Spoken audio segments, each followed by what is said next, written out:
Boa noite a todos, a todas e todes. Meu nome é Ana Russi e com muito orgulho estamos dando início ao evento Ticorumpan, Reflexões sobre Educação, Arte e Cultura Afro-Brasileira. Sejam, então, muito bem-vindos. Primeiramente, eu quero agradecer a todos, todas e todes pela inscrição e interesse em participar desse evento, evento que consiste em 2 rodas de conversa. E hoje, a primeira roda de conversa é sobre pedagogia griot e feministas negras. Para isso, a gente vai contar com a presença da Nathalie Petter, que é atriz, palhaça, produtora cultural, e pesquisa pedagogia griot e comicidade negra dentro de Santa Catarina. E também teremos a presença da Josi Laorgue, que é professora, psicóloga, candomblessista e umbandista, além de integrante da Venta Rua Coletiva de Educação, Sustentabilidade e Cultura, coletiva da qual eu também participo. Bom, lembrando que esse evento é uma parceria com a Venta Rua, então, né, essa coletiva da qual eu faço parte, junto com a Josi, que tem como propósito deslocar os olhares tradicionais sobre práticas cotidianas que envolvem educação, sustentabilidade e cultura. Então, procura lá no Instagram depois, ventarrua.ventarrua, para saber mais sobre as nossas ações. E esse evento também está acontecendo como um projeto de extensão do Centro Universitário Uninter, a quem eu quero agradecer pela colaboração, viabilizando os certificados que vocês que se inscreveram para esse evento receberão pela participação. Lembrando que a Uninter fornece a certificação em até 60 dias e ela vai ser enviada por e-mail que vocês cadastraram no ato da inscrição. E para receber, então, a certificação, tem que estar presente e assistindo a roda de conversa de hoje e também a roda de conversa que a gente vai ter amanhã. Eu quero também agradecer a parceria do Sintraceb, Sindicato Único dos Trabalhadores no Serviço Público de Blumenau, que viabilizou a plataforma do StreamYard para que a gente pudesse usar todos os recursos disponíveis e para que todos possam aproveitar esse momento ao máximo. E eu desejo também agradecer a todos, todas e todes que se inscreveram, que estão assistindo aqui no YouTube. Fiquem desde já à vontade para enviar perguntas. Depois a gente vai ler o que vocês estiverem comentando aqui no YouTube. E não se esqueçam também, vou já fazer um pedido para que vocês escrevam o nome de vocês, principalmente o pessoal que se inscreveu, né, que fez a sua inscrição, para que escreva o seu nome e a cidade aqui nos comentários, para a gente poder registrar a frequência de vocês, para fazer a certificação, né? E também para a gente saber quem é que está acompanhando, porque eu vi nas inscrições que tem gente do Fórum das Religiões de Matriz Africana, de Florianópolis e região, vi que tem lideranças, né, aqui do Vale do Itajaí, enfim, né, das cosmologias afro-brasileiras, vi que também tem muitos educadores, tanto daqui como de outras regiões, e também vi que tem bastante gente, enfim, de outras cidades, né? Eu falo de Blumenau, mas vi inscrições de Manaus, Penha, Gaspar, Três Lagoas, que fica no Mato Grosso do Sul, Acarape ou Acarapé, não sei, não tenho bem certeza, mas fica no Ceará, Fortaleza, Florianópolis, São José, Navegantes, enfim. Agradeço mais uma vez, né, pela inscrição e por estar acompanhando aqui o nosso evento. Desde já, muito obrigada. Deixa eu dar uma olhadinha aqui nos comentários, já estou vendo aqui muita gente ilustre, aqui muita gente querida, pessoas que eu não conheço, mas desde já agradeço também. Volto a pedir, escrevam aqui, ó, a irmã Raquel Rosa está aqui do Fórum de Matriz Africana, minha irmã Marla Sattler, candomblessista também, Colofé, minha querida. Aliás, peço a bênção aos meus mais velhos, né, as pessoas que me inspiram, que estão aqui presentes também, eu que sou candomblessista e umbandista, Babá Sulimar está aqui, muito agradecida. Escrevam, então, os nomes de vocês, escrevam a cidade da qual vocês estão assistindo. E é isso, então, gente. Bom, eu vou começar, então, agora chamando a Nathalie e a Josi, dando boas-vindas, vou colocar elas aqui junto comigo nessa transmissão, e vou, então, dar boas-vindas. Boa noite, Nathalie, boa noite, Josi. É um prazer estar aqui com vocês, e desde já eu agradeço de coração pela disponibilidade de vocês em partilhar as experiências de vida, as experiências de pesquisa, né, que vocês têm feito cada uma aí na sua área conosco. Querem dar uma boa noite para o pessoal? Oi, gente, boa noite, meninas, boa noite a todos que estão acompanhando, a todas. Eu sou a Natália Petter, falo de Blumenau, Santa Catarina, sou uma mulher negra, sou uma mulher lésbica, sou uma mulher de terreiro, sou uma mulher cis, e estou aqui para compartilhar um pouco da minha vivência dentro da pedagogia griot, um pouco da minha vivência dentro da pedagogia, e fico muito feliz pelo convite, fico muito contente em poder compartilhar com vocês isso e de me colocar também nesse lugar de fala, né, que é um pouco tanto difícil. Mas acho que era isso. Boa noite. Josi, quer seguir com a apresentação? Sim, boa noite a todos, a todas e a todos. Eu peço a bênção às minhas mais velhas, às mais novas, Colofé.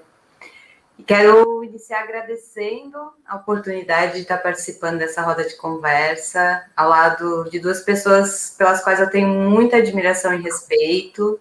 A do Pé, pela existência de vocês, minhas irmãs, a Ana, minha companheira há 12 anos.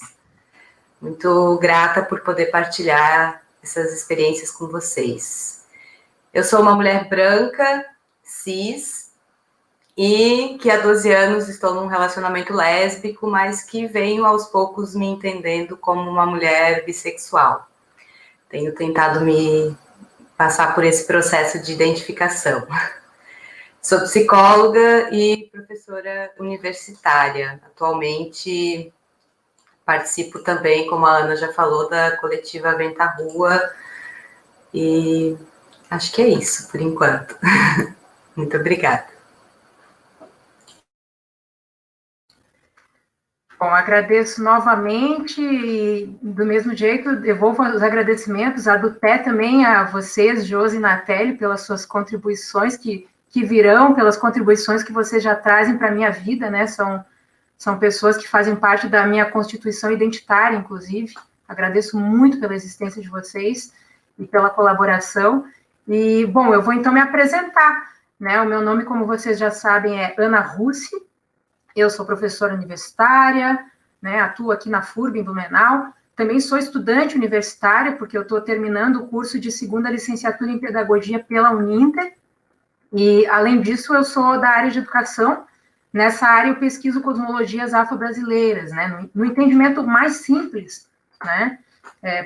Eu sei que tem pessoas que são educadoras, mas não estão exatamente conectadas a essa área aqui presentes, então, no entendimento bem simples, né, eu pesquiso Umbanda, Candomblé, Batuque, Jurema, Xangô e outras cosmologias, mais conhecidas como religiões de matriz africana, né, embora eu não concorde exatamente com essa alcunha, e como essas cosmologias, os terreiros e os espaços, outros espaços onde elas são praticadas, contribuem para a produção de conhecimento e formação cidadã nas comunidades onde são inseridas, né. A minha audiodescrição, então, eu vou começar dizendo que atualmente eu estou passando por um processo de reconhecimento identitário muito forte, então eu vou eu estou reconhecendo lugares que eu ocupo e que eu acho, que, enfim, né, historicamente a gente acaba sendo retirado deles por diversos motivos, então eu vou me descrever nesse momento como uma pessoa não branca, não binária. Como vocês já sabem, então, eu tenho um relacionamento de 12 anos com a Josi. Eu tenho o cabelo bem curto, grisalho, estou usando uma faixa laranja na cabeça, batom vermelho, um brinco de argola dourada grande, né? Estou vestindo aqui um terninho preto, embaixo tem uma blusa branca, não sei se dá para ver, estou usando uns fios de conta ou guias, né? Não sei se aparece aí para vocês. No fundo eu estou falando aqui do meu quarto, né? No fundo tem meus instrumentos, uma cortina, nada acho que muito relevante assim a trazer, enfim. Acho que isso completa, acho que assim eu consigo fazer assim uma audiodescrição também, não tem muita prática nisso, né? É de suma importância, né? É uma atitude extremamente inclusiva a gente fazer audiodescrição nesses momentos de lives, né? De rodas de conversa, mas eu confesso que eu ainda sou um pouco estreante nessa prática, então espero ter conseguido contemplar essa descrição. Bom, e agora, então... Aí, eu esqueci de audiodescrever. Posso fazer a audiodescrição? Oi? Eu esqueci de fazer a minha audiodescrição. Faça só. Então, a Josi vai fazer a audiodescrição dela. Então, eu estou vestindo um casaco marrom, um cachecol colorido, com cores claras. Eu uso um óculos de grau, né, com armação escura. Tô com um batom que acho que pela luz aqui não dá para ver muito bem, mas ele é roxo. E atrás de mim tem uma parede branca, uma estante com alguns itens decorativos. E tenho cabelo curto e com um pouco para o lado, assim, com uma franja que cai na frente da testa. Acho que é isso. Também estou treinando sair desse lugar de conforto e experienciar a minha audiodescrição. Perfeito, Josi. E eu ia dar início, na verdade, né, para a gente falar sobre a pedagogia griot, sobre feministas negras, mas antes eu queria falar também do que significa o nome do evento, né, Tikorum-Pan, né? Porque essa escolha... Deixa eu pegar aqui o livro do Sankofa, que eu tenho o volume 3 aqui bem pertinho. Deixa eu explicar. Né? Existe uma série de livros chamada Sankofa, esse aqui é o volume 3, aqui, não sei se vai dar para ver muito bem, né? Mas esse aqui é o volume 3 do Sankofa, que vai falar, se chama Guerreiras da Natureza, Mulher Negra, Religiosidade e Ambiente. Já digo que é imperdível, né? Eu adoro essa coleção. Essa coleção de livros ela foi elaborada por um curso que tem o mesmo nome, Sankofa, e que foi ministrado pelo Instituto de Pesquisas Afro, o IPEAFRO. Foi ministrado na PUC de São Paulo e depois na UERJ, a Universidade Estadual do Rio de Janeiro, nas décadas de 1980 e 1990. E da elaboração desse curso, e pelo IPEAFRO também passaram Lélia Gonzalez, Beatriz Nascimento, Muniz Sodré, Ney Lopes, Joel Rufino dos Santos e muitos outros que fortaleceram as pesquisas acerca da identidade social negra, das questões diaspóricas e tantas outras questões que giram em torno dos temas educação e culturas afro-brasileiras. Então, no primeiro volume dessa coleção Sankofa, eles estudam uma língua que pertence ao grupo linguístico dos povos Akan da África Ocidental. É o caso dos Azande, por exemplo, né, que foram temas de livros clássicos de antropologia. Né, os Azande, eles habitam o território que hoje é conhecido como República de Gana, né? E Sankofa, que dá nome para essa série de livros, significa voltar e apanhar aquilo que ficou para trás. E aí, lendo o livro, eu encontrei o Tikorum-Pan, que é uma variante de um ditado um pouco mais extenso, Tikorum-Ko Agina, que significa algo como uma cabeça não substitui muitas cabeças, ou seja, muitas cabeças pensam melhor do que uma só. Então, essa também é a proposta do Tikorum-Pan, trazer muitas cabeças para pensar sobre muitos temas, né? Através da coletividade, a gente promover, então, uma troca de conhecimentos, uma construção de conhecimentos que envolva educação, arte e cultura afro-brasileira. Bom, dito isso, então, eu vou passar a palavra para que a gente, então, possa falar sobre o tema de hoje, né, pedagogia griot, feministas negras, e aí eu passo, então, a palavra para a Nath. Nathalie, queres começar? Oi, gente. Vocês avisam se tiver muito barulho, né, porque é um horário que todo mundo passa e entra e sai, e assim vai, né. Vou complementar a minha apresentação também, vou fazer minha audiodescrição. Eu estou vestindo um cachecol listrado, branco e marrom, um casaco com detalhes laranja, amarelo e azul escuro, e atrás de mim tem uma prateleira com algumas plantas, na parede algumas obras, e sou uma mulher negra, tenho dread, e eu acho que isso. E voltando um pouquinho, eu sou atriz, sou palhaça, sou pesquisadora de comicidade negra e estou me formando agora em pedagogia griot pelo Grão de Luz, que é uma escola de pedagogia griot lá de Lençóis, da Bahia. Então, vamos lá, né?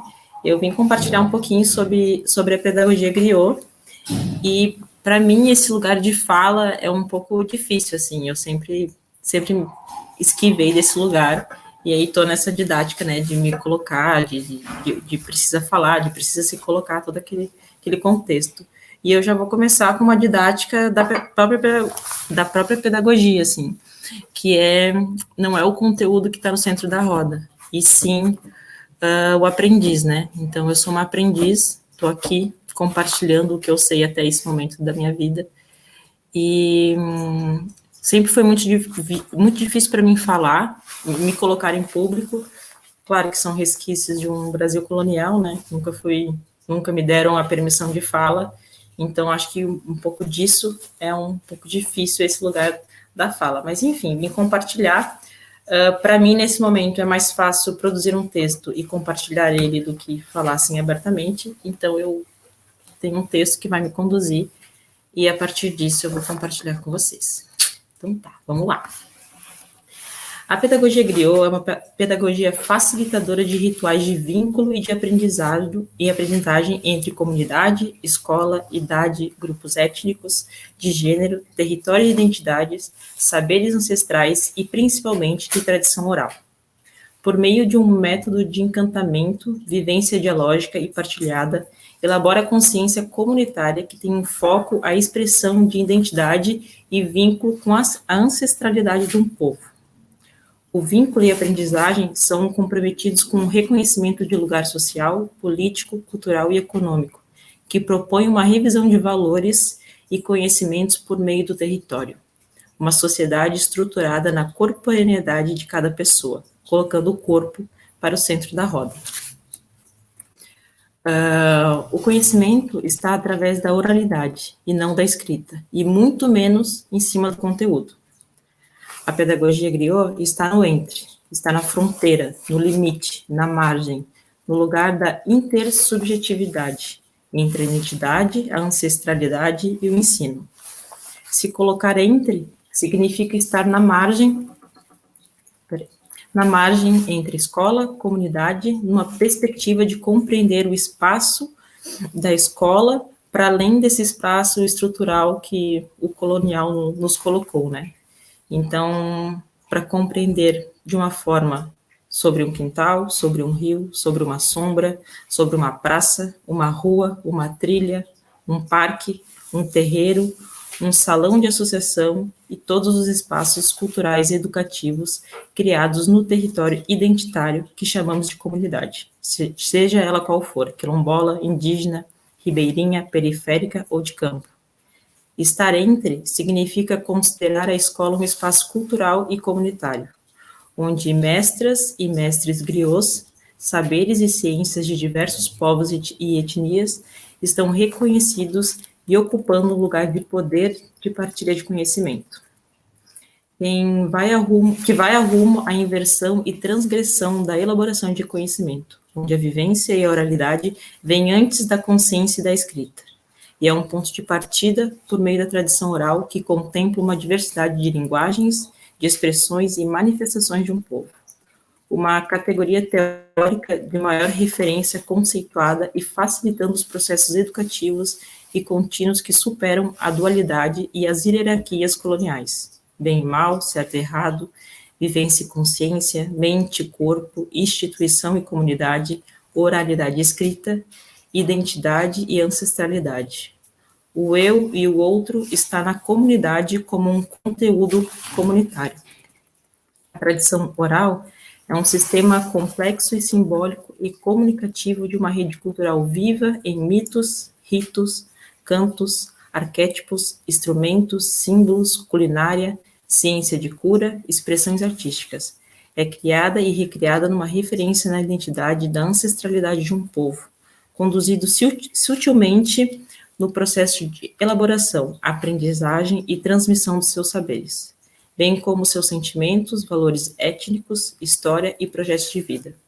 Para a leitura do universo da tradição oral de uma comunidade ou um povo, a pedagogia griot propõe uma leitura na vivência diária dos seus ofícios tradicionais, em torno deles, histórias de vida, território, símbolos, cantigas, danças, brincadeiras e todos os saberes que fazem parte de uma rede de transmissão oral e de ensino. Então, a pedagogia griot, ela traz para o centro da roda todo o ensinamento oral e todo mestre e mestra que não foi referenciado dentro da academia. Traz o corpo como o objetivo principal de estudo a partir dessa vivência e adequa o conteúdo para esse corpo. Então, a gente parte de um lugar, né, desse ensinamento decolonial, que não é o aprendiz que se molda ao conteúdo, e sim o conteúdo se molda ao aprendiz, né? Então, esse aprendiz traz toda uma história, traz toda uma questão racial, uma questão social, uma questão de classe, de gênero. Então, a pedagogia griot, ela investiga esse meio e a partir de algumas ferramentas, como as aulas de espetáculo, as vivências, a gente traz o conteúdo para em torno de uma vivência desse aprendiz. E é um pouco isso, apresentando vocês um pouco da pedagogia griot que eu venho pesquisando, venho estudando, venho trazendo para o meu vivencial também, e me coloco no centro da roda para isso. Acho que era isso.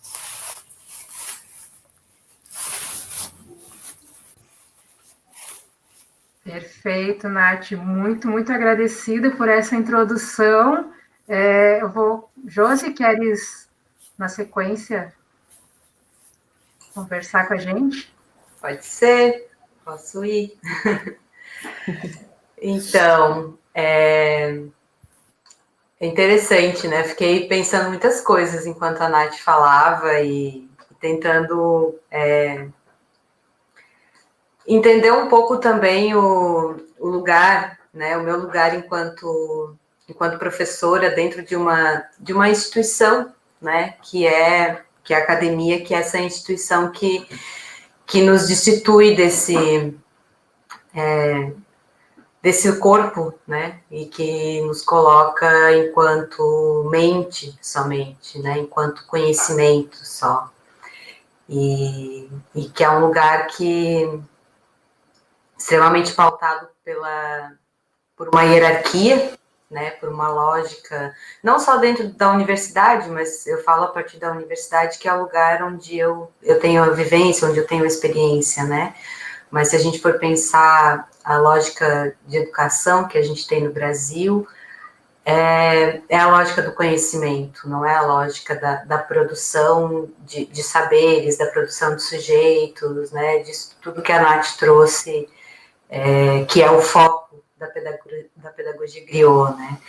E aí fui tentando pensar um pouco a partir do meu lugar, né, e do que eu venho tentando trazer para dentro desse espaço universitário e também o quanto eu venho tentando construir o meu lugar de professora a partir de uma outra lógica, né, tentando fissurar um pouco essa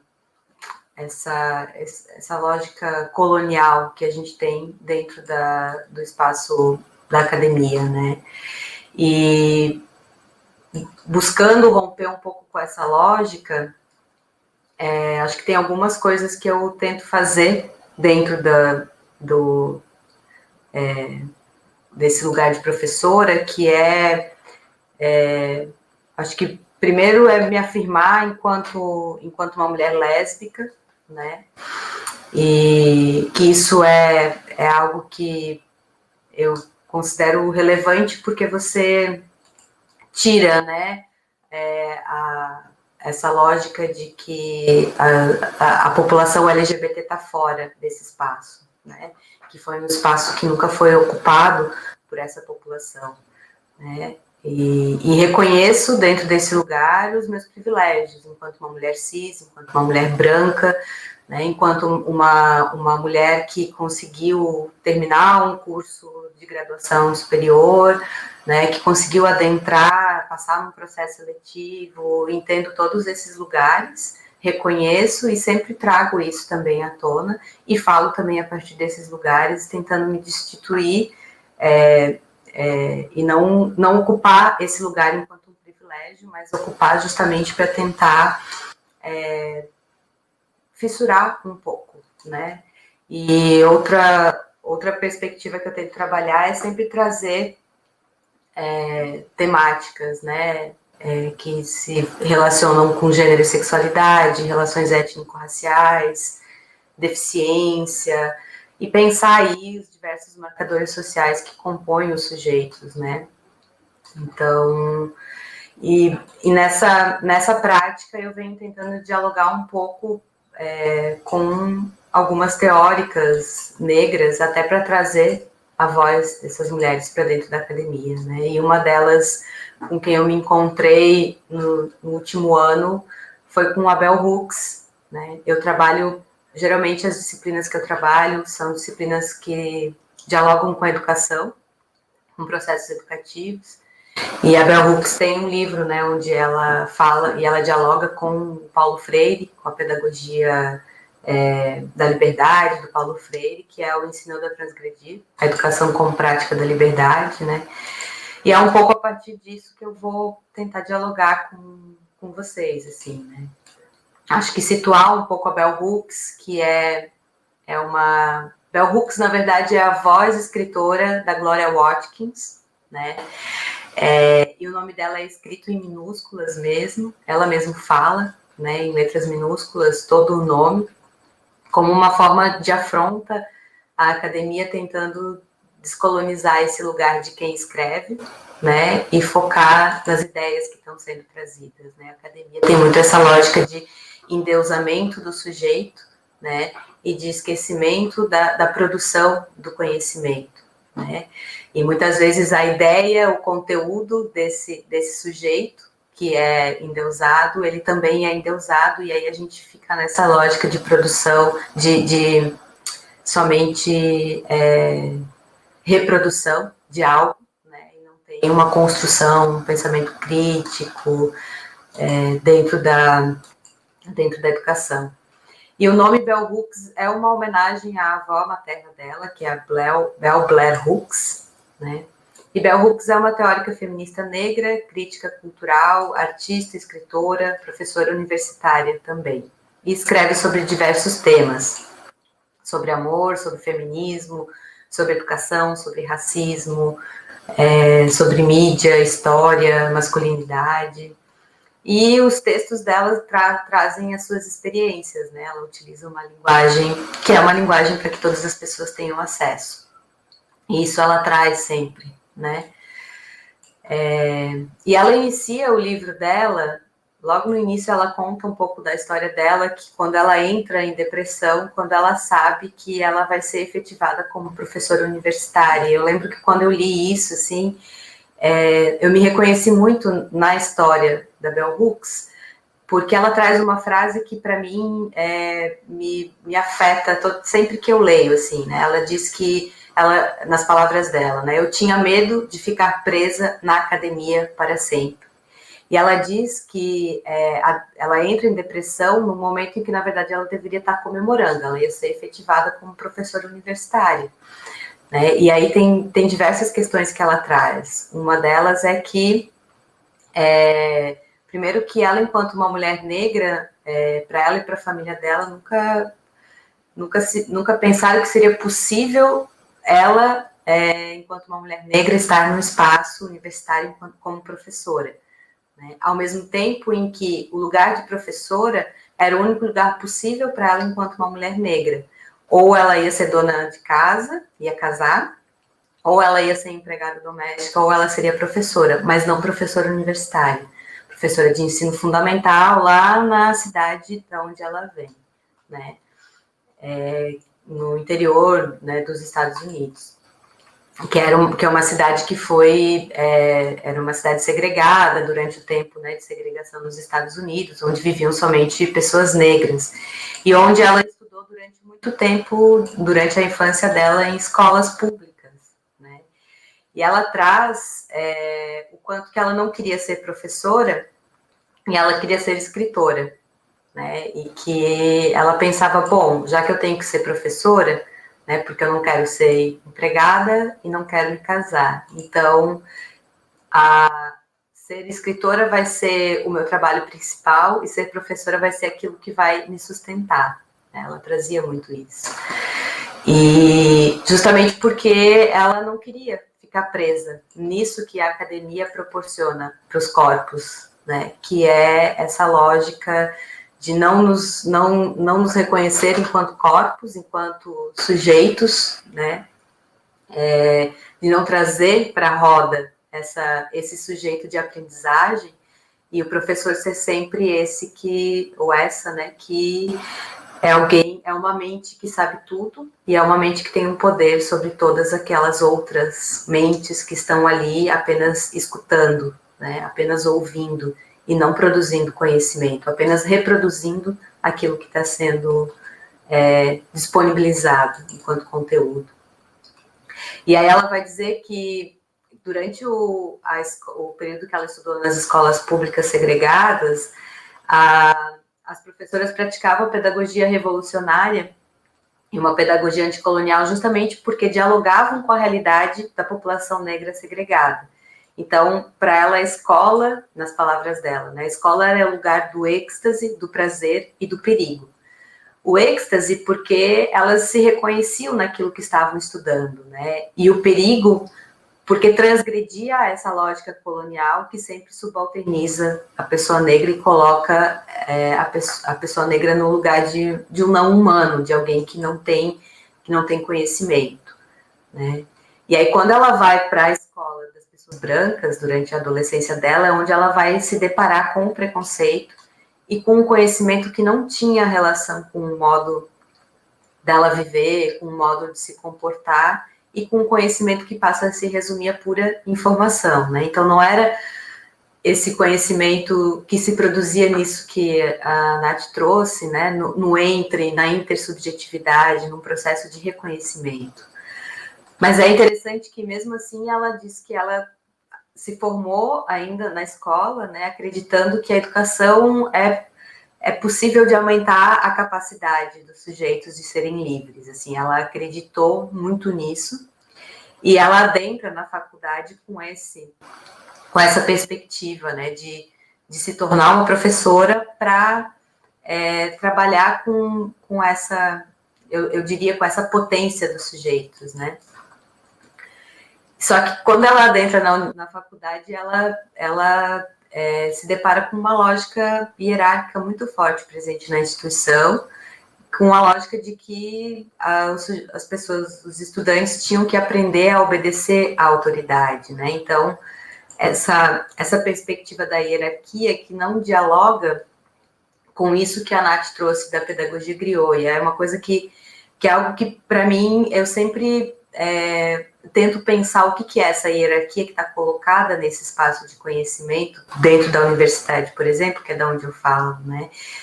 E como que eu lido com essa hierarquia, né? Existe uma hierarquia de conhecimento, uma hierarquia de saber? Existe, mas eu tenho tentado não usar essa palavra, porque a hierarquia ela é uma palavra da branquitude, né? Ela é uma palavra que a gente remete a poder, remete a você ter o poder sobre outra pessoa, né? A lógica hierárquica é o que faz essa sociedade estruturada no machismo, no racismo, no capitalismo, na hierarquização sempre de sujeitos, né? Sujeitos que são melhores, sujeitos que são piores. Então, tenho tentado achar outra palavra, né, para a gente pensar isso que é uma hierarquia de saber, né? Isso que é um conhecimento outro. Talvez a pedagogia griot possa nos auxiliar, talvez a perspectiva ancestrálica possa fazer com que a gente pense sobre isso, né? Então, eu acho que a princípio seria isso que eu tinha para contribuir, né? Talvez a gente possa ir dialogando um pouco, não quero ficar aqui, me estender e falar muito, né? Mas a partir do que eu tinha pensado, a partir do que a Nath trouxe, foram essas as reflexões e as afetações que me vieram.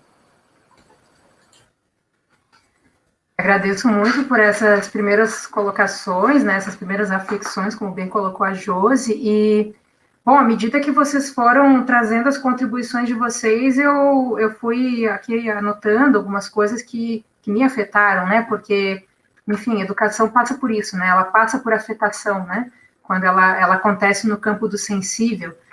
E, bom, começando pelo que a Nath traz, né? Ela documenta para a gente, né? Quando vai falar de pedagogia griot, né? E acho que é tão primeiro, acho que a questão do que, talvez de uma forma mais oficial, a gente trate como notório saber, né? Mas é a questão de um reconhecimento de uma sabedoria ancestrálica que ela não é dada pelas vias institucionais educativas, né? Ela não é dada pela educação básica e pela universidade, pelo que vem depois, que é o saber ancestrálico, né? Esse saber que é guardado por grandes mestres. E a gente tem um avanço nisso ainda no campo acadêmico, né? Mas ainda é muito pequeno. Eu sei que, por exemplo, a UFSC tem um mestre de capoeira, que agora eu não vou lembrar, me escapou o nome, perdão. Não sei se a Raquel ali, ou o Sulimar, que estão ali assistindo a gente, podem lembrar, mas há um mestre de capoeira que recebeu o diploma de notório saber da UFSC. Eu acho que tem mais algumas pessoas que já receberam esse reconhecimento, né? E que eu estou tratando dessa via acadêmica, né? Porque quando a academia faz isso, ela está minimamente tentando romper com um abismo social que foi criado, né? Dentro da ideia de saber e de educação, né? De que tudo bem, as pessoas sabem muitas coisas, mas o saber mesmo que vale é aquele ali que é dado nas quatro paredes da instituição, seja escola, seja sei lá o quê, né? E a gente percebe, até no próprio caminhar do saber científico, que não é bem assim, né? Eu acho que um dos exemplos mais interessantes, assim, de como isso se subverte, né, foi a experiência que a gente teve lá com o SUS em Florianópolis, né, Josi? Quando a gente morou lá, né, o SUS, ele estava já fazendo... A gente sabe que Florianópolis tem uma tradição de benzedeiras, né, tem uma tradição, enfim, de pessoas que trabalham com a medicina tradicional, que é como a gente hoje chama, né, esses saberes tradicionais voltados para a cura, para o bem-estar corporal, né, para a saúde subjetiva e saúde social também, por que não dizer isso, né?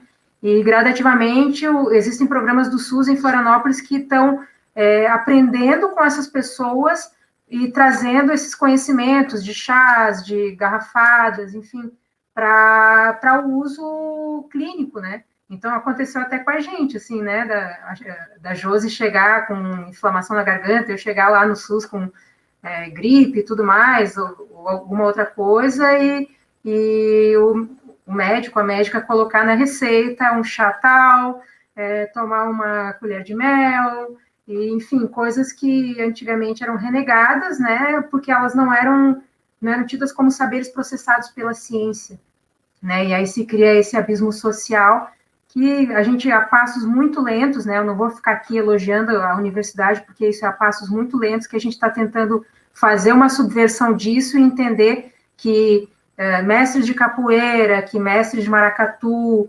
que babalorixás e alorixás das diversas cosmologias afro-brasileiras são, né, entre outros mestres e mestras, né, estou citando aqui alguns exemplos só, mas a complexidade dos saberes tradicionais é muito grande no Brasil e ainda há muito que se reconhecer e se retomar, né, como parte de um conhecimento que precisa ser construído junto com o conhecimento formal das escolas e universidades, né.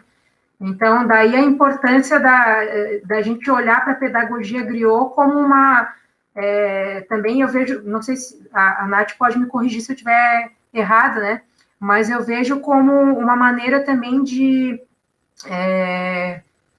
não é institucionalizar, mas uma maneira, quando a gente vai pensar a pedagogia griot, nos modos como tem sido trazido a relevância, pensar também na memória e na história e nos saberes desses mestres e mestras nesse nível, né? Num nível que não é uma coisa que vai estar ali para ficar só dentro de terreiro, dentro de quilombo, dentro de comunidade indígena, né? Está aqui para ser construída porque é o saber identitário do Brasil, né? O Brasil é isso também.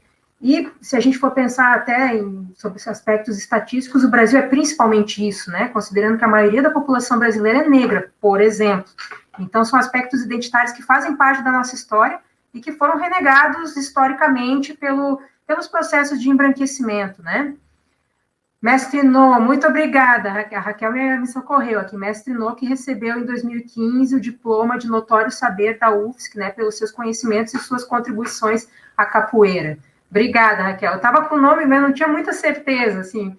Então, não quis falar sem estar certa disso. Daqui a pouquinho eu vou ler os comentários, tá, gente? Se quiserem mandar perguntas, fazer os comentários de vocês, vão ser muito bem-vindos. Outra coisa que eu acho muito interessante que a Natália apontou é a questão do conteúdo, que o conteúdo é que se molda ao aprendiz, e não é o aprendiz que se molda ao conteúdo, né? E isso é uma luta tão antiga da educação, não tão antiga, né, quanto das pedagogias tradicionais. Eu vou tratar assim, porque são pedagogias, elas se equiparam em todos os aspectos com a pedagogia tradicional, a pedagogia libertadora, a pedagogia crítica dos conteúdos e as outras propostas pedagógicas que a gente tem oficializadas, vamos dizer assim, né? Essas outras pedagogias, né, elas estão há tão mais tempo dizendo coisas que a gente está ali tentando defender na formação de professores. Eu sou professora de licenciatura, a Josi também dá aula na licenciatura, né, na formação de professores, então, né, isso que a gente fala, né, a gente precisa prestar atenção no cotidiano dos estudantes e das estudantes, a gente precisa entender o contexto dos quais eles vêm, né, e que às vezes professores e professoras têm tanta dificuldade de lidar com isso, mas na verdade não deveria ser difícil, porque isso é dialógico, isso significa que a educação, ela perpassa por um diálogo que vai além do institucional. Então, não se trata de eu fazer um levantamento de onde os estudantes e as estudantes vêm. Vamos ver de que bairro são, quem é mais rico e quem tem mais dinheiro, quem tem menos, sabe? Não é um levantamento estatístico, é um levantamento subjetivo, né? De a gente simplesmente conhecer com quem nós estamos construindo conhecimento. E a pedagogia griot já faz isso há muito tempo, né? Isso, na verdade, é tão intrínseco, né? Dá para perceber isso no que a Natália nos traz, né? Eu chamo a Natália de Nath, porque ela é minha grande amiga, tá, gente? Oi? Somos íntimas, né? Somos íntimas. E é algo que a Nath traz com tanta força na fala dela, assim, que eu não poderia deixar de comentar, né? Muito do que a gente acha que está tentando ainda criar no campo da educação formal, na verdade, a gente está tentando recuperar do que a gente perdeu com as pedagogias griots, com os saberes ancestrais. A gente renegou isso porque em algum momento a gente fez uma cisão dizendo que educação é isso aqui, e isso o que a benzedeira conta não é educação, o que o colono conta de história não é educação, enfim, o que o mestre de capoeira tem para ensinar não é educação. Então, na verdade, a gente não está criando nada de novo nesse sentido, a gente só está tentando reconstituir laços que foram quebrados ao longo dos processos de genocídio cultural, né, os processos de embranquecimento da cultura e da educação brasileira, né, por que não dizer isso, né? Gente, vocês podem me interromper a hora que vocês quiserem, tá? Eu estou aqui só viajando no que vocês falaram, tá? Outra coisa também, quando a Josi vai trazer, né, principalmente a contribuição da Bell Hooks, né? E aí eu pensei muito, Josi, na Conceição Evaristo, nas suas escrevivências, né? Que a Lélia Gonzalez, na verdade, já fazia isso também, né? As escrevivências que vai, né? E que vão para muito além do sentido da escrita, né? A própria, agora eu podia até ter trazido alguma coisa da Conceição, eu acabei desprevenida porque eu trouxe outra coisa, né? Mas a Conceição, nos seus escritos, ela faz uma grande defesa da oralidade, né? E de uma defesa da oralidade, como que isso foi algo que também a gente perdeu no campo educativo e no campo científico, né?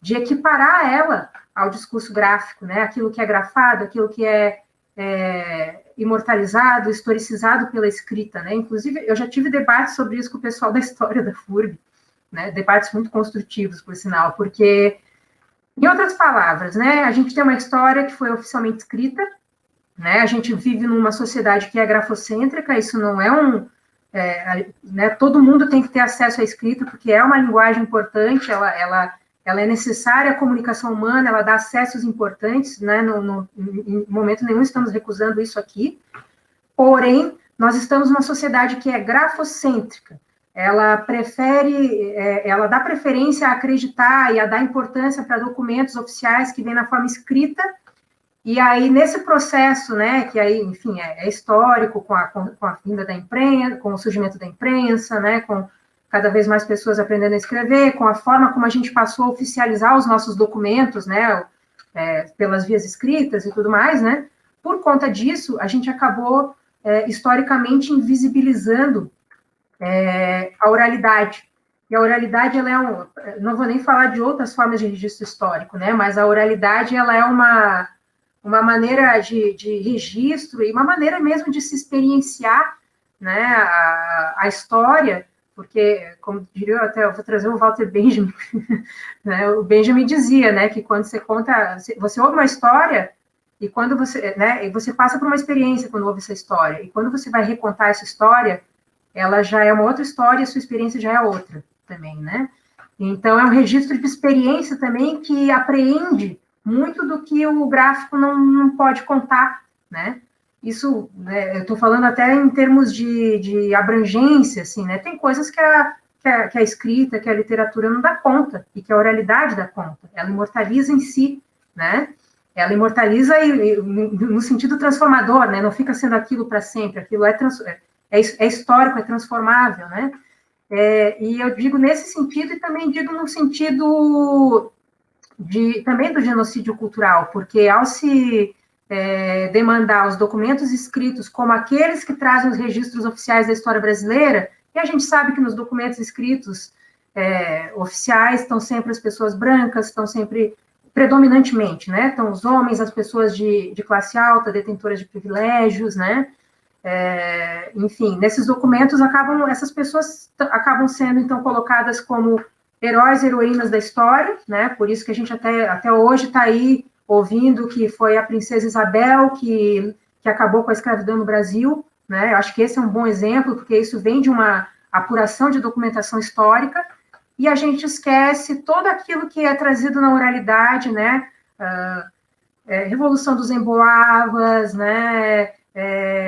Quilombo de Palmares, né? Aqualtune, enfim, poderia apontar tantas figuras e tantos momentos históricos que ou não são considerados pela história escrita ou são considerados como um nome lá, um parágrafo, um nome numa lista, um parágrafo, ou algo que sequer merece, né, atenção por parte dos registros escritos. Então, o genocídio ele acontece também dessa forma, né? Numa sociedade grafocêntrica que acreditou e acredita em documentos que são genocidas da cultura afro-indígena, né? E aí a gente também é educado a olhar para esses documentos e não para aquilo que é dado pela oralidade. Então, até quando eu digo oralidade, não é até o que a nossa avó conta para a gente, o que os nossos mais velhos, né? As pessoas mais velhas da nossa comunidade contam, ensinam, aquele remédio caseiro, aquela garrafada, aquela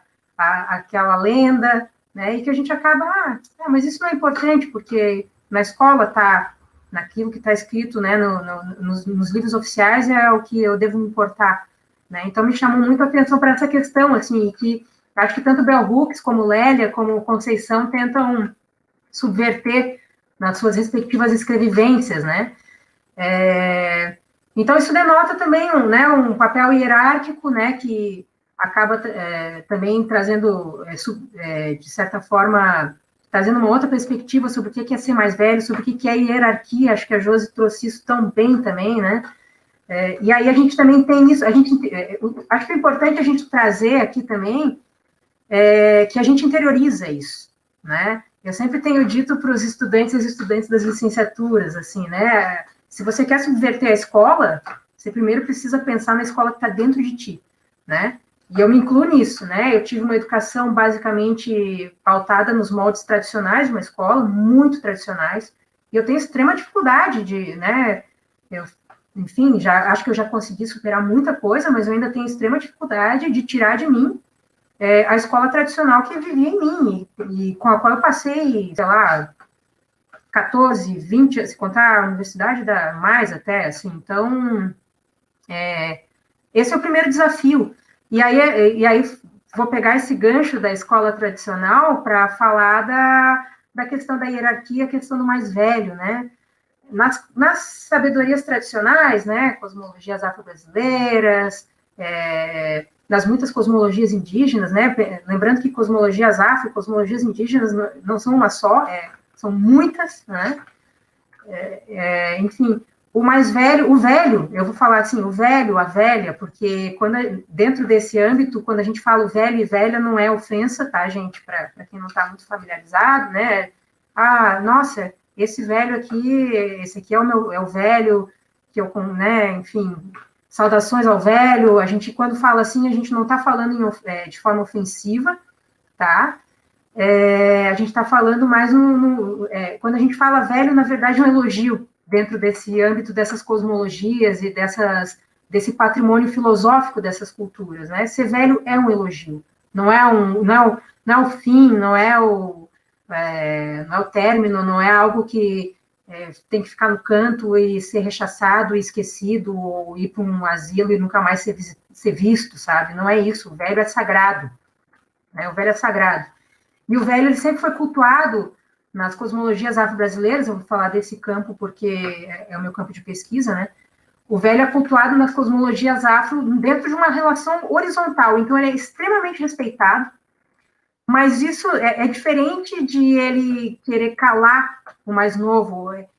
Ele é cultuado, ele está num estágio, digamos, eu não queria usar superior, né, mas ele está no estágio sagrado, né, o velho, ele é sagrado, mas ser sagrado não é invisibilizar aquilo que é menos sagrado, talvez, ou que não é sagrado, enfim, ou invisibilizar o novo, né, é nesse ponto que eu quero chegar, né, e a gente pode virar os itãs aí das cosmologias afro. Os itãs são as histórias, né? Eu vou trazer uma daqui a pouco, né, da chamada mitologia afro-brasileira, né? Ou, enfim, as histórias, né, da cultura afro-brasileira, né?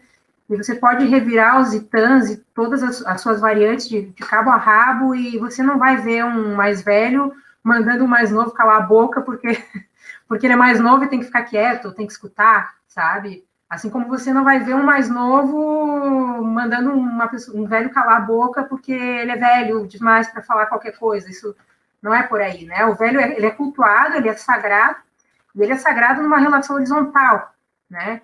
Essa abordagem de hierarquia, né? Eu entendo porque que a Josi, a gente está, acho que eu me coloco nisso também, de estar procurando uma outra categoria para nomear que não seja hierarquia, né? Porque essa ideia hierárquica, ela é um pouco eurocêntrica, na verdade, né? Isso de você criar patamares, né? Tem a ver um pouco com, enfim, relações monárquicas e outras relações de poder que foram instituídas, né, na história de Grécia e Roma também, e tem e principalmente, né, a construção de uma ideia de hierarquia, onde quem está mais acima pode calar, silenciar e violentar quem está mais abaixo, isso é um construto bastante eurocêntrico, né?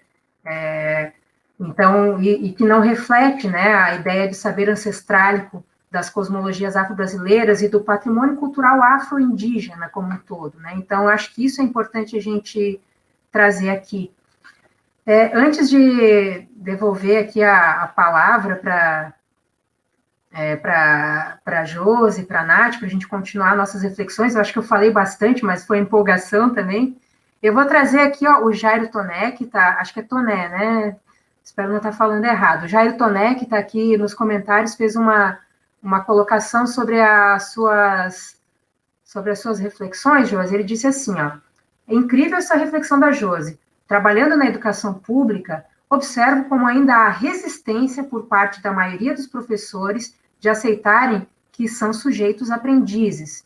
E ele continua, tá? Então, a resistência por parte de professores e professoras de aceitar que também são sujeitos aprendizes e que podem e devem aprender com a própria comunidade. E, em contrapartida, essa resistência também exerce influência sobre os estudantes, que muitas vezes se colocam apenas como aprendizes. Alguém quer comentar, acrescentar o comentário do Jairo?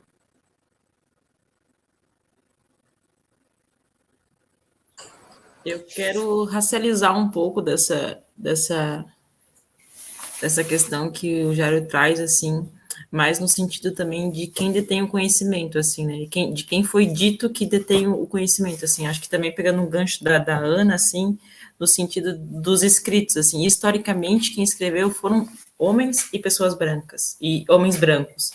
Então, tipo, a nossa história não está contada da forma que ela foi e da forma que ela é, assim.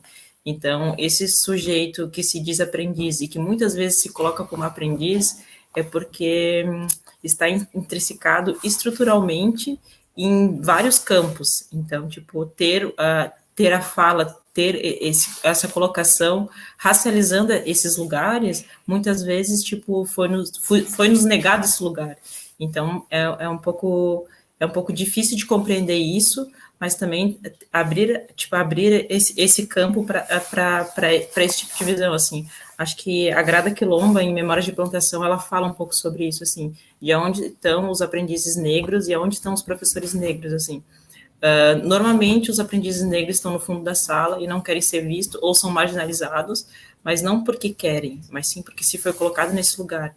Eu acho que também é um pouco do que eu falei no início, assim, de para mim é tão difícil falar porque sempre foi me negada a fala. Então, tipo, trazer para o agora é muito fácil eu trazer um recorte do agora, assim, agora eu não vou conseguir falar. Mas historicamente isso sempre me foi negado, assim. Então, acho que também de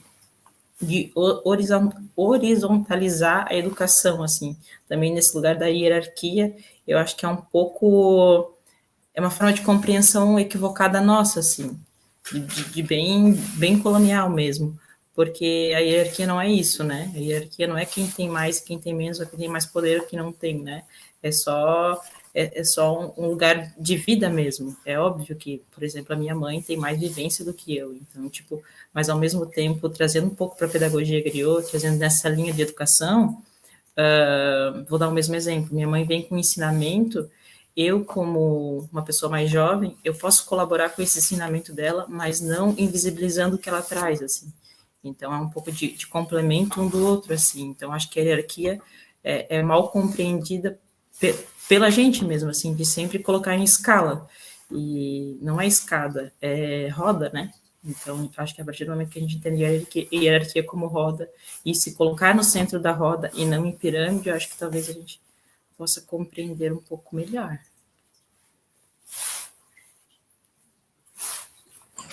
Diz isso, fala isso.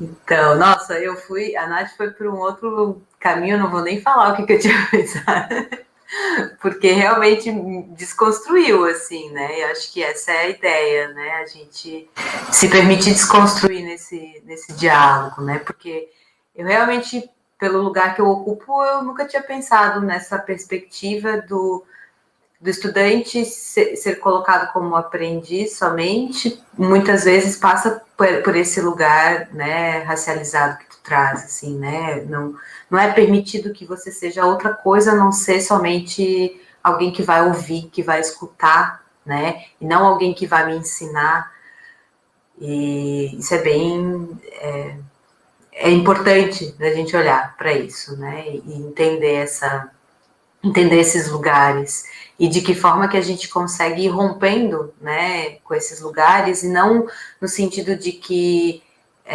vamos ser nós que vamos dar a voz para aqueles sujeitos, né, mas porque acho que não é essa a perspectiva, né, mas como que a gente constrói isso, né, dentro de um espaço educativo tão rígido, tão rigoroso, tão compartimentalizado, né, que nos enxerga somente como mentes, né, uma voz, uma boca que fala e um ouvido que escuta, né, então, e também como não como sair dessa lógica hierárquica de poder, tendo em vista que nós não temos no espaço acadêmico ou né, nos espaços escolares professoras e professores negros, negras, indígenas, né? Como que a gente rompe com essa hierarquia de poder que estrutura a sociedade, né? Difícil. Sim, amiga. A Lélia Gonzalez também, ela traz um termo, né, do português, assim, que ela, nas escritas dela, ela escreve para ela ser entendida, assim. Então, é um pouco disso, assim, né, tipo, os nossos professores, os nossos né, que passam conhecimento, de que forma que tu também passa conhecimento, né, tu passa conhecimento para quem e para quem vai entender. Então, tipo, né, é mais nesse sentido, assim, também de linguagem mesmo, né? Então, a gente mudar essa linguagem de uma forma mais inclusiva talvez mais interessante para desconstruir essa questão hierárquica, né? Porque, normalmente, eu sou uma pessoa não acadêmica, não entrei na academia e não estou na academia. Eu não me sinto confortável na academia. E é isso, né? A gente pode entrar nessa questão, assim. Mas porque eu me sinto não compreendida naquele lugar, assim. Como se, tipo, aquele conhecimento não fosse para mim. Mas, tipo, porque a linguagem não está para mim. E daí não é que eu não entendo, é que a linguagem não está para mim. Então, como é que eu vou né, tipo, entrar dentro desse lugar, ou como é que eu vou compreender aquilo que, talvez eu até saiba coisas, não, eu sei coisas acadêmicas, mas às vezes a linguagem é tão dificultosa que me afasta daquele lugar, assim. Então, de entender isso, assim. Enfim, fiquei pensando várias coisas com relação ao que a Ana trouxe, ao que a Nath trouxe agora, né? A coisa a linguagem da academia, ela nunca coube em mim também, por outros motivos, por outros atravessamentos, né? Então, a perspectiva de pensar uma outra linguagem, ela está sempre muito presente, assim. Então, ler Bell Hooks, ler a Lélia, né, que são mulheres que escrevem para serem entendidas por todas as pessoas e pelas suas e pelos seus, é algo que para mim é extremamente importante, assim, porque eu também me sinto que eu sou capaz de compreender algo, assim, porque tem teóricas e teóricos com os quais eu tenho dificuldade de diálogo, de compreensão, porque não escrevem para serem entendidas e entendidos, né? E acho que isso é bem importante, a gente subverter a linguagem, subverter a escrita, né?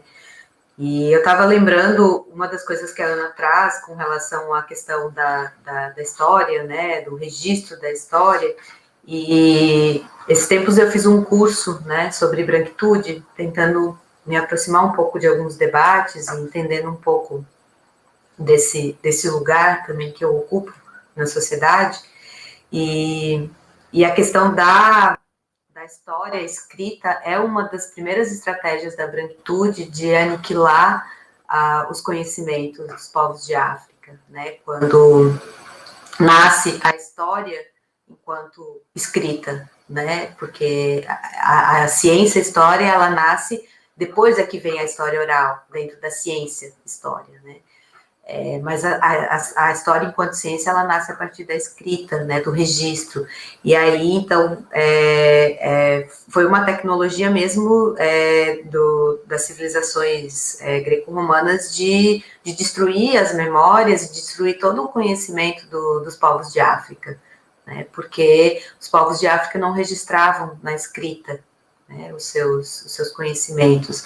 Se eu não me engano, isso está no Sankofa, o Sheikh Anta Diop também fala disso, né, do início da civilização, né, a retirada do início da civilização, como a África como berço da humanidade e tudo mais. E outras duas estratégias da branquitude para aniquilar e para tomar o poder mesmo, né, para se fazer enquanto se consolidar, né, enquanto sujeito e enquanto civilização e tudo mais, é a racionalidade e o conhecimento, né? Então, essa lógica de pensar que os sujeitos não brancos, né? Eu tenho tentado não usar essa expressão, sujeitos negros, indígenas, né? Povos que... Eu acho que o não branco, ele afirma um lugar do não, eu acho... Me sinto, às vezes, um pouco desconfortável, mas eu vejo que algumas pessoas utilizam, né? Essa lógica de achar que os povos negros, os povos indígenas não têm uma racionalidade, né? Que essa racionalidade embranquecida também, né? E na verdade esses povos possuem a sua própria racionalidade, né? Não é, e aí por isso não produzem conhecimento, porque não é um conhecimento dito como racional, né? Porque são selvagens, porque são vistos como não humanos, né?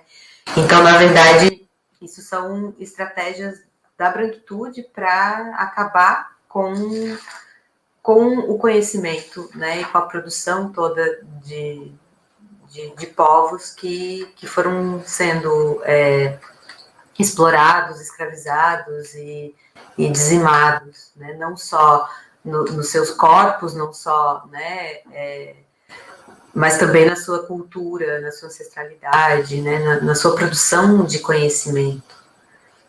Enfim, falei um pouco, acho que solto, assim, porque as ideias estão vindo, né, mas acho que é importante a gente pensar um pouco sobre isso, assim. Perfeito, gente. Eu estou adorando as reflexões, eu estou adorando essa conversa.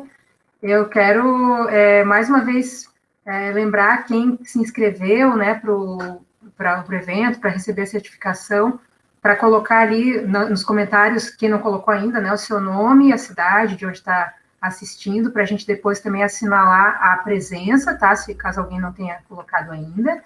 E eu vou ler aqui alguns comentários e dar sequência para essa conversa, porque ela está bem, bem interessante, assim, bem edificante. Eu estou aprendendo muito aqui.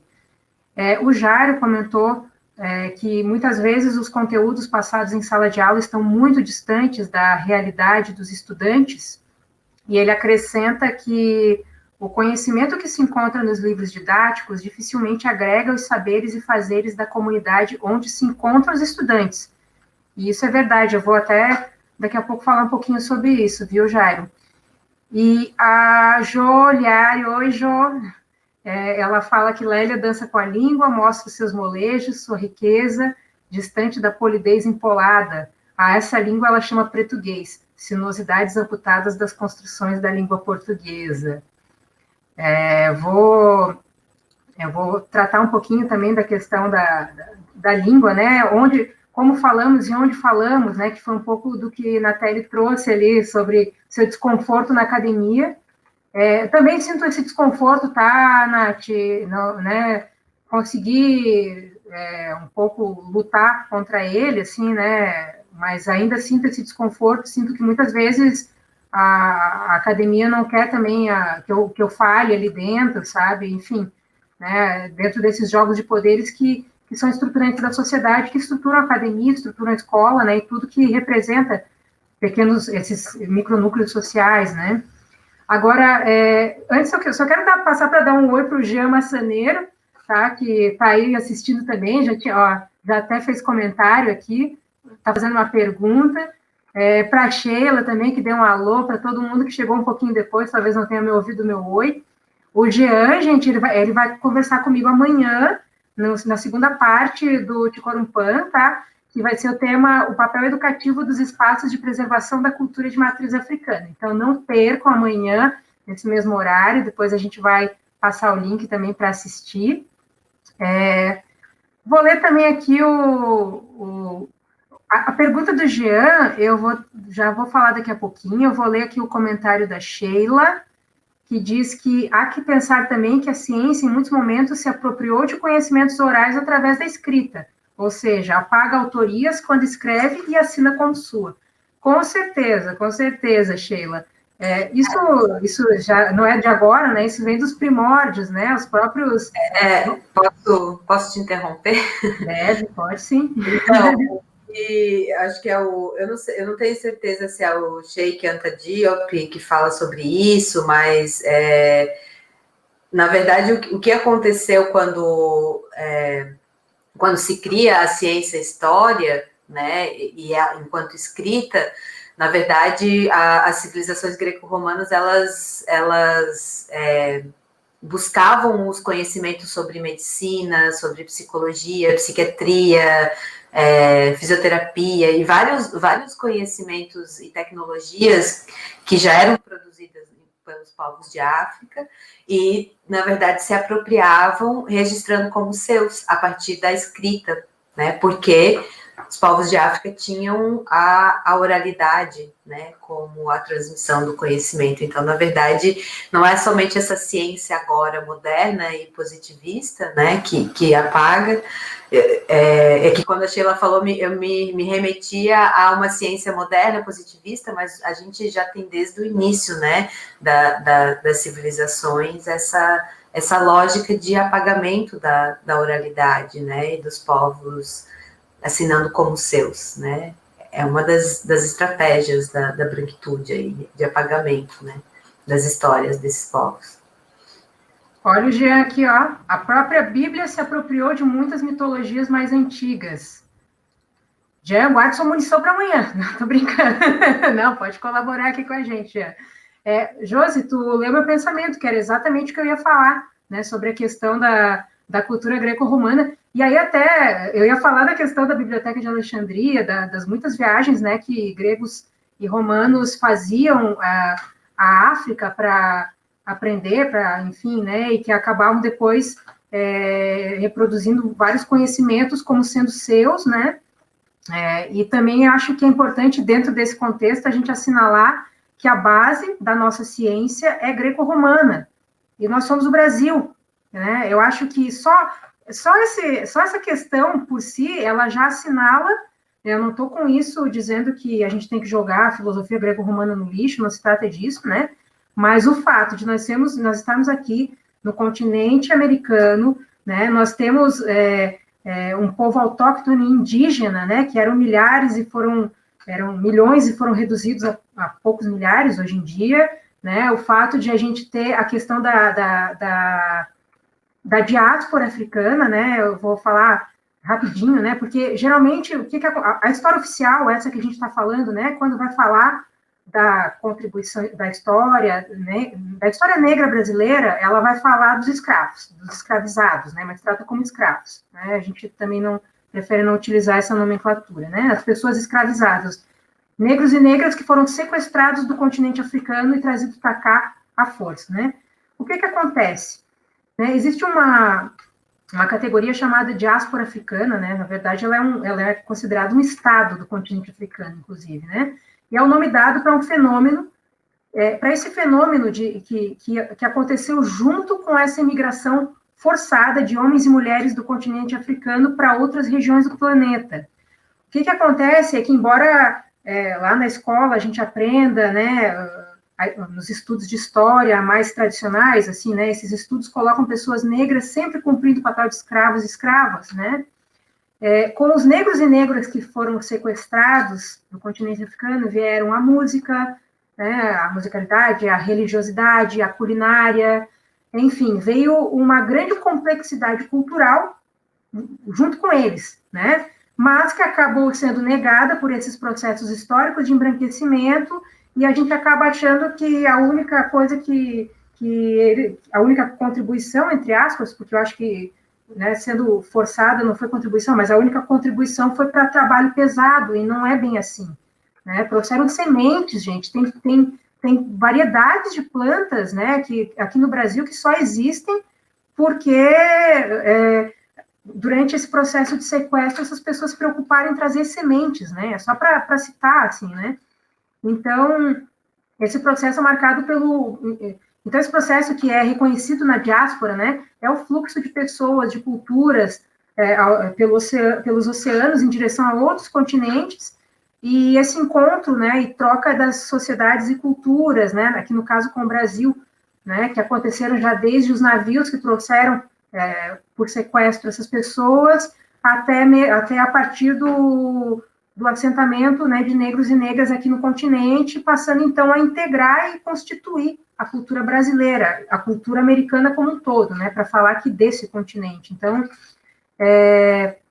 E tudo isso acaba sendo, a gente não fala em diáspora na escola, ou vem falando talvez com um pouco, em alguns lugares, um pouco mais recentemente, por conta da Lei 11.645, né, que estabelece a obrigatoriedade de incluir a temática história e cultura afro-brasileira no currículo de ensino, né, ainda assim com muita resistência e muita dificuldade também, a formação de professores só começou a acompanhar isso ainda de uma maneira muito embrionária e mais recentemente, então, está na lei não significa que acontece, a gente sabe disso, né?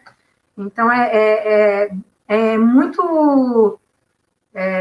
quando a gente está falando de reconhecer, né, os saberes comunitários, os saberes ancestrálicos, os saberes dessas pessoas que foram apagadas, né, a gente está falando de todos esses processos de apagamento, né, e a gente está falando de uma necessidade que é urgente, né, e que é parte de uma justiça histórica e social, de colocar esses conhecimentos em relevância no mesmo patamar, na mesma roda. Vou utilizar aqui o que a Nath trouxe, né, vamos parar de falar em hierarquia, vamos falar em roda, vamos colocar esses conhecimentos na mesma roda onde há muito tempo estão os saberes científicos, a base filosófica greco-romana, né, já passou da hora da gente reconhecer isso, né, então, enfim, nesse sentido, assim, que as falas de vocês me trouxeram algumas provocações. Não sei se querem acrescentar algo, ou se eu posso ler mais alguns comentários, que agora o negócio ferveu aqui, começou a bombar os comentários, gente. Deixa eu trazer aqui... É só comentar ali o que... Deixa eu ver o nome dele. Jairo, né? Trouxe ali sobre o conteúdo que não está próximo, né, desses aprendizes, assim. Acho que veio um pouco disso que tu fala, assim, sabe, Ana? De, tipo, problematizar um pouco também da lei, assim, porque ela não é inserida, e quando é inserida, é muito distante, porque sempre acaba no estereótipo do negro, assim, então sempre acaba falando das mesmas coisas, dos mesmos estereótipos, e não se estende para outros lugares de conhecimento. Então, eu entendo, e acho muito importante a aprovação da lei, assim, mas também quem aplica ela, de que forma que aplica, assim, né? Puxando o gancho ali que o Jairo fala, Grada Quilomba também fala sobre isso, sabe? De, tipo, se a gente perguntar sobre a história negra para os estudantes negros, provavelmente a porcentagem dessas pessoas, elas vão reconhecer para fora da escola, assim, tipo, a minha consciência racial e a minha referência negra, ela está fora da escola, porque a partir do momento que eu, né, tenho enfim, uma emancipação de educação, eu vou atrás da minha história. Ela não está dentro da escola. E de que forma colocar isso para dentro, né, desse ensino, assim. Então, tipo, ainda é muito distante. Então, o ensino é embranquecido, né? Se a gente, tipo, enegrece o ensino, essa comunidade negra tá muito mais avançada do que propriamente a lei, sabe? Só para complementar. Até eu ia falar dessa questão da voz das pessoas na universidade, né, que é um tema que eu acho que também poderíamos colocar na escola, porque acho que há uma equivalência, né, e ontem eu participei de uma banca de TCC de uma estudante do curso de dança, uma estudante que a duras custas, enfim, conseguiu concluir o curso e chegar naquele momento de defender o trabalho de conclusão dela, né, e eu conheço ela, né, a gente, enfim, trabalhou juntas numa disciplina do curso e tal, né, e ela já tinha, quando me mandou o TCC, ela falou, professora, não repara que eu não sei falar, tá, não sei escrever e tal, né, e aí eu, enfim, tá, né, não tinha, falei, olha, não sei se é isso, mas enfim, né, como as nossas aulas são muito oralizadas, assim, eu não tinha tido contato com a linguagem escrita dela, né, e aí, quando eu abri o trabalho, eu vi uma escrita maravilhosa, muito encadeada, de alguém que leu muito bem as coisas, assim, né, pesquisou, se encharcou daquilo que estava pesquisando, e aí eu trouxe isso ontem, né, na banca, e falei que sobre a importância, na verdade, da gente começar a pensar em linguagens inclusivas, né, porque ela não fala... A linguagem dela até não é, enfim, poderia inclusive ser mais simplória do que é ali, do que ela achou que era, enfim, né? Mas na verdade não é uma linguagem simples. Acontece que uma linguagem acessível, porque ela não fica ali floreando as coisas que ela está escrevendo e buscando as palavras mais difíceis enfim, para enfeitar a escrita dela, né? Ela simplesmente traz uma linguagem acessível e isso faz com que o trabalho dela possa ser compreendido por muitas pessoas, né? E aí eu falei sobre isso, pensando até no curso da Josi que eu assisti e em outras questões, assim, né, que eu elogiei a linguagem dela porque é justamente uma linguagem inclusiva e é disso que a gente precisa na academia. A gente não precisa de gente falando difícil coisas que as pessoas não entendem. A gente precisa de pessoas que falem como as outras pessoas e que entendam que quando elas estão na academia, isso não é, né, isso não é uma questão que passa por todos nós. Quando nós estamos na academia, nós também representamos comunidades, a nossa família, nós também representamos outras pessoas que não estão na academia. Então, a gente precisa ter uma preocupação de construir conhecimento que seja tangível e seja acessível para essas pessoas também, sabe? Porque senão, por exemplo, né, a minha mãe está aqui, eu convidei ela, inclusive quero mandar um beijo para ela e para minha tia que estão aqui assistindo, né? A gente está aqui e a gente está falando numa linguagem que é acessível para elas, que, enfim, minha mãe tem um curso superior, minha tia tem escola normal, né, mas elas vêm de um outro momento, né, das discussões de educação e tudo mais. Então, eu fico feliz que a gente está aqui falando numa linguagem que é acessível para elas, que é acessível para outras pessoas que talvez não tenham chegado na universidade, né, não tenham completado ainda seus estudos, enfim. Eu acho que é disso que a gente precisa. A gente precisa de linguagem acessível. Quando a gente começar a usar linguagem acessível, entre outras coisas, né, porque daí, quando a gente tiver pessoas negras, trans, travestis, intersexo, enfim, quando a gente tiver realmente essas pessoas também ocupando posições docentes nas academias, administração de grandes empresas e tudo mais, a gente vai começar, uma das coisas que a gente vai começar a perceber é que a gente vai ver as linguagens sendo mais acessíveis, porque essa linguagem que majoritariamente se fala na academia, ela é para poucos. E eu sinto, aí quando eu digo que eu também sinto isso que tu sente, sabe, Nath, mesmo estando lá e sendo uma professora, né, eu sinto que ela não é para mim também, essa linguagem. Uhum. Então, acho que o que a gente tem que querer na formação de professores, nos estudantes e tal, é uma linguagem que seja acessível mesmo, né, e que se traduza também nas escolas, na formação docente que acontece nas universidades, né. Sim. Quando a gente teve aí uma mudança na questão das linguagens, né, na abordagem da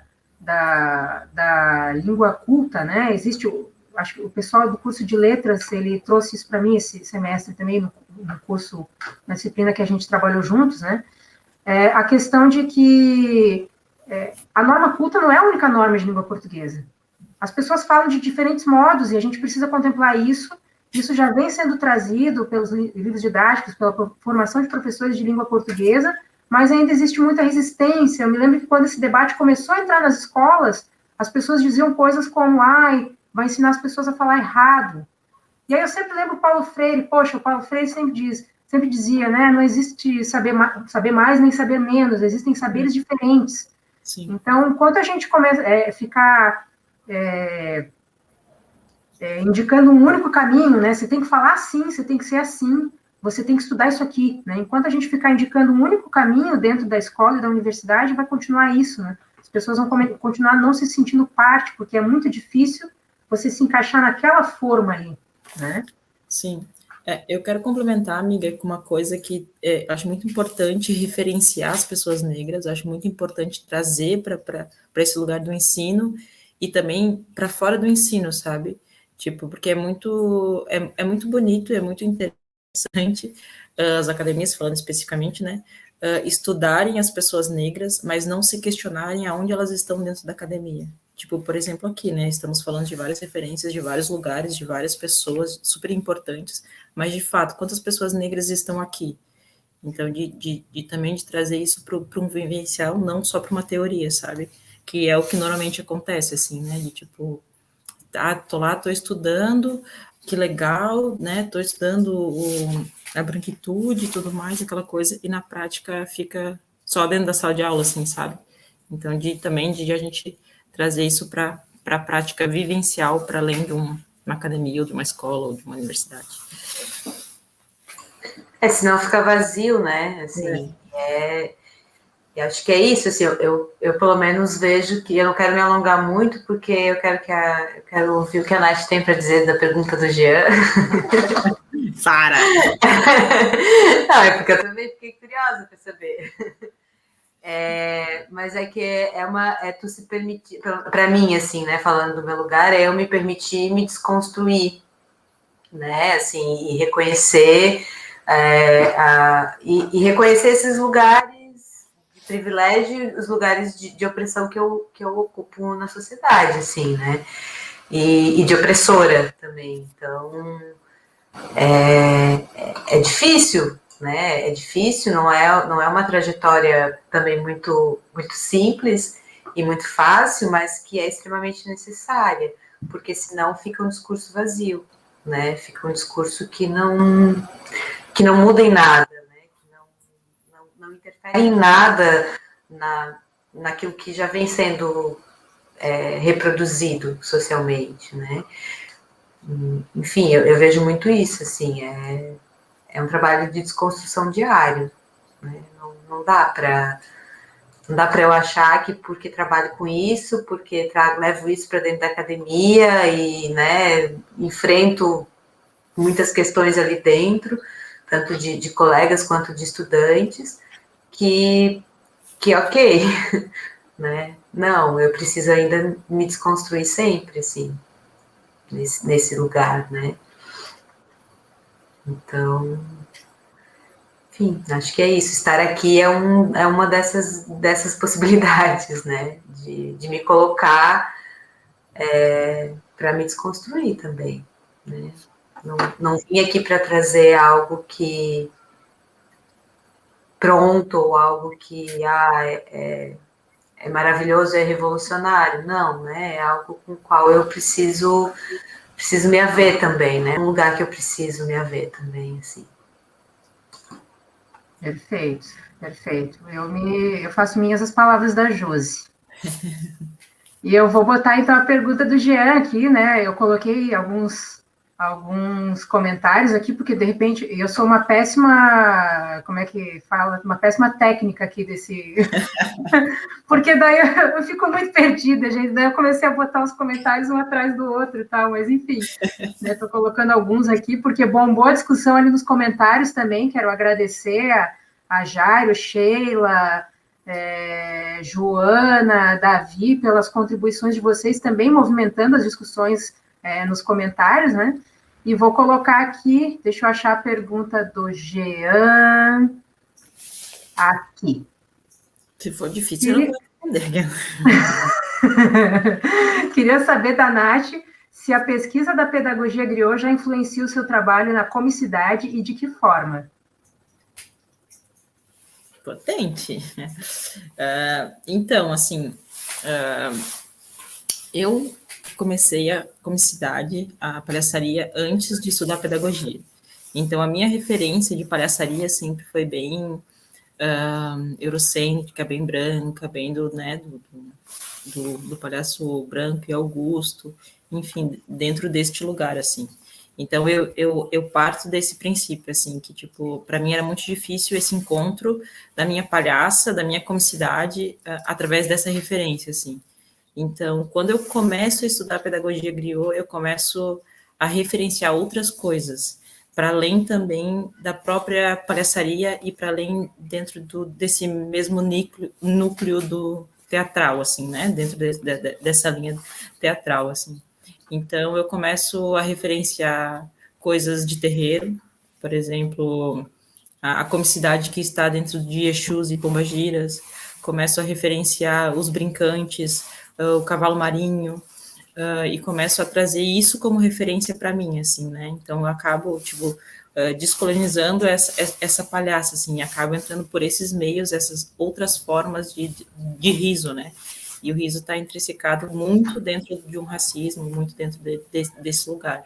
Então, em paralelo a isso, eu começo essa pesquisa de comicidade negra catarinense junto com Ruth Rodrigues e Drica Santos, e a Drica também me ajuda na comicidade e dentro da palhaçaria, que é essa referência da máscara da palhaçaria e da máscara da Anastácia.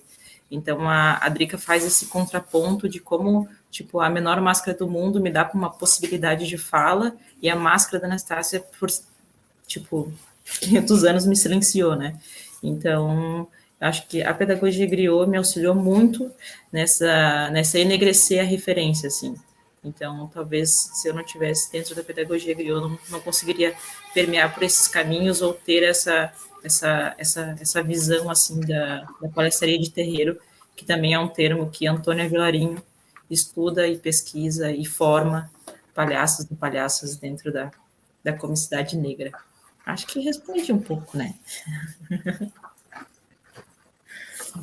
Mais ou menos isso, assim, que me atravessa, assim, acho que uma coisa não anda separada da outra, está em paralelo dentro dessa minha pesquisa, assim, né? Tanto na cena fora da comicidade, assim, tanto na cena da contação de história, quanto na cena de resgate cênico mesmo, né, de estar um corpo negro, então só de eu ser um corpo negro, isso já traz muitas coisas, muita história, para além só da cena, né. Acho que me ajudou bastante, me forma na tese, e Margarete. Bom, gente, a conversa está maravilhosa, mas infelizmente chegamos aí às 9 horas, chegamos ao tempo limite da conversa, e para finalizar, eu ia ler um Itan, mas eu fiquei aqui ouvindo vocês e foi tão bom, foi tão gostoso, e eu aprendi tanta coisa, que eu estou aqui com uns livros que na verdade, um compilado de 3 volumes do Jefferson Galdino, Raquel Trindade e Sandra Regina Félix, chamado Os Orixás e a Natureza. Cadê a câmera? Está aqui. Esse aqui é o volume 2, né? E aí eles trazem alguns itãs e, enfim, eles, né, através de pesquisas, eles também caracterizam, assim, um pouco os orixás, voduns e inquices, né, das cosmologias afro-brasileiras. E eu vou pedir licença para falar de Oiá e de Guiã, que são os orixás, né? Eu e Nath somos de Oiá, Josi é de Guiã. Oi?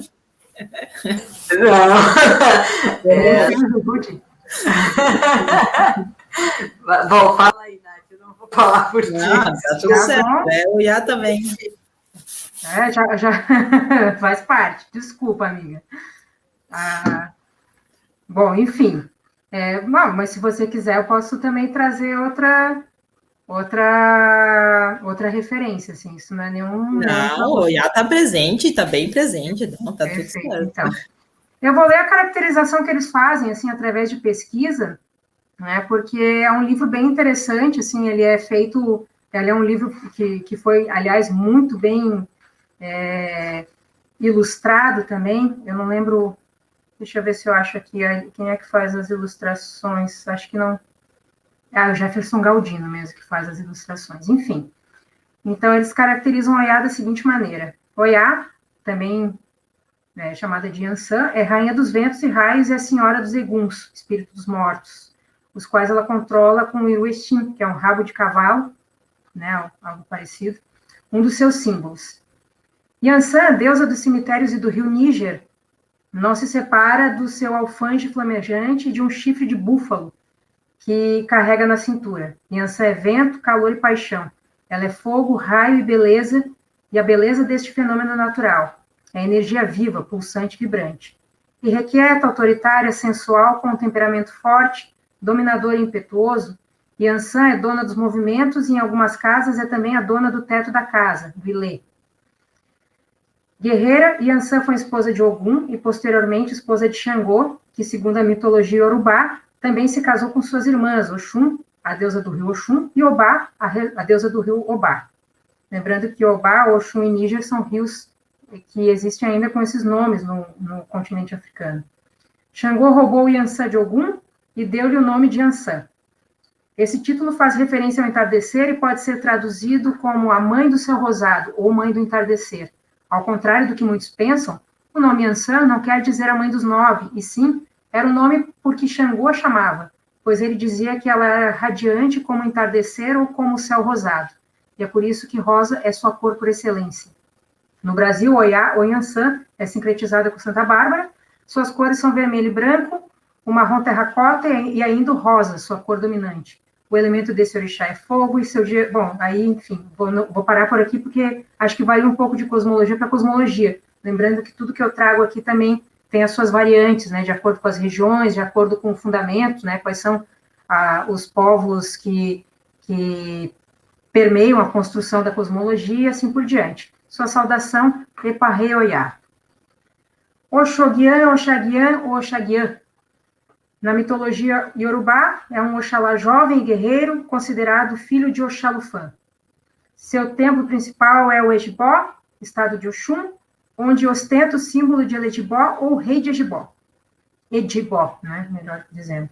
Orixá do dinamismo, do movimento construtivo e da cultura material. Seus domínios são as lutas diárias por sustento, trabalho e paz. Oxoguian incentiva o trabalho e a superação, e é considerado o orixá provedor, um guerreiro da paz. Oxoguian rege as inovações, a busca pelo aprimoramento e inconformismo.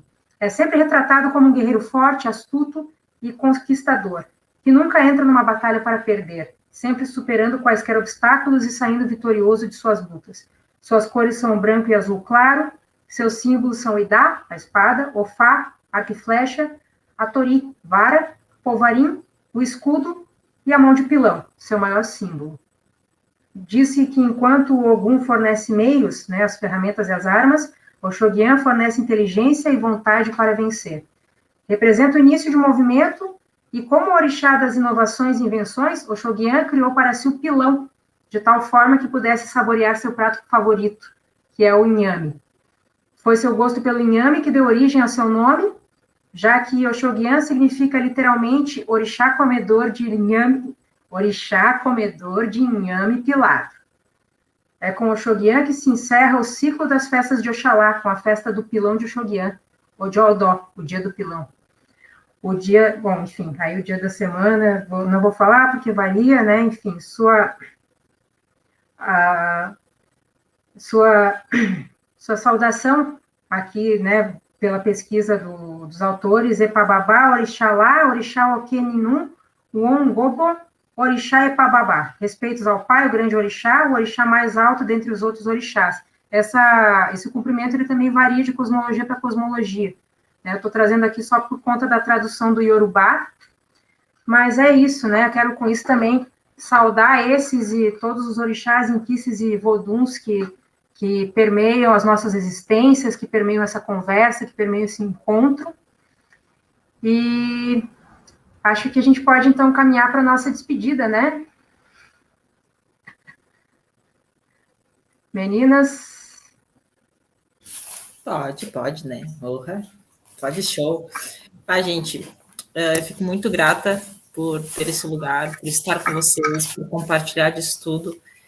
Fico muito grata pelo caminho que aquelas que a gente citou aqui, trilhou para a gente chegar até aqui e deixou, né, essas coisas para a gente aprender e descolonizar.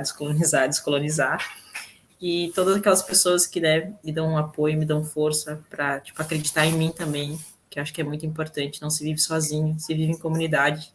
Então, obrigado por estar na minha comunidade. E até a próxima. É isso, vamos que vamos. Eu acho que é isso. Agradecer mesmo pela partilha com vocês, com as pessoas que estavam aqui assistindo e se propondo também a pensar e a se descolonizar. E é isso, muito grata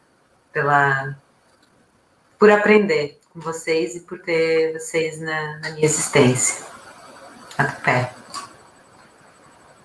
Eu também quero agradecer muito a vocês, Josi e Nathalie, pela contribuição nessa roda de conversa e contribuição para um pensamento sobre uma educação democrática, né, que contemple esse patrimônio filosófico que a diáspora nos permitiu construir, contemplar.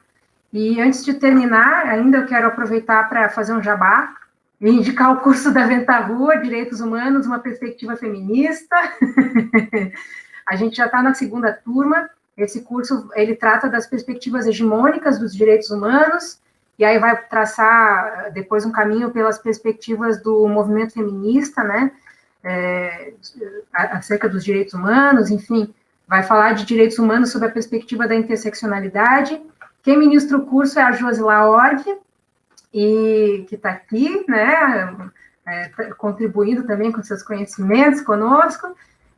Lembrando que a Josi, ela faz uma profunda pesquisa sobre as feministas negras, brasileiras e não brasileiras. Ela tem trazido, isso não é um mote para esse curso exclusivamente, a Josi traz isso nas suas aulas, né, quais sejam as disciplinas que ela leciona. Eu tenho aprendido isso com ela também, né, de descolonizar a educação também pelas nossas vias docentes. Então, o curso é muito bom, eu recomendo, né, eu vou colocar aqui. Peraí, gente, que eu demoro, tá? Tá aqui, ó. Olha aí. Né, as inscrições vocês podem, ali no linktr.ee/ventarrua, vai aparecer curso de Direitos Humanos, uma perspectiva feminista, vocês podem fazer as inscrições ali. Quero agradecer mais uma vez a presença de todo mundo que assistiu, que comentou, que contribuiu de alguma forma para esse evento, né, para o primeiro dia desse evento. Esperamos que vocês tenham gostado desse primeiro dia do Te Corumpã. E amanhã, então, a gente volta a se reunir aqui no YouTube para a segunda roda de conversa. O tema vai ser o papel educativo dos espaços de preservação da cultura de matriz africana. O Jean Massaneiro, que estava aí comentando, né, cumprimentando e colaborando, ele vai estar colaborando amanhã aqui junto comigo. E antes do horário, para quem está inscrito no curso, né, antes do horário, a gente vai enviar por e-mail e por WhatsApp o link para assistir no YouTube. Então, mais uma vez, gente, super obrigada. Até amanhã. E é isso. Nos vemos amanhã. Uma boa noite a todos, todas e todes. Valeu, gente. A do pé.